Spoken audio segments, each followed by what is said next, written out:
How to send money with PayPal to friends and family.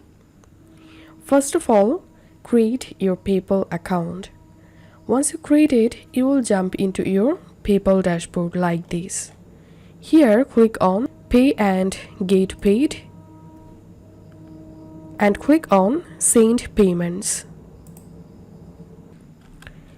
Now, enter here the PayPal account name or username, email or mobile number whom you want to send money.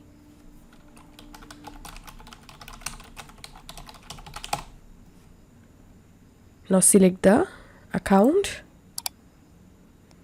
and now enter the amount you want to send and click on next. Choose a payment type. Here you have to select for friends and family. Click on continue. And that's how you will be able to send money to friends and family.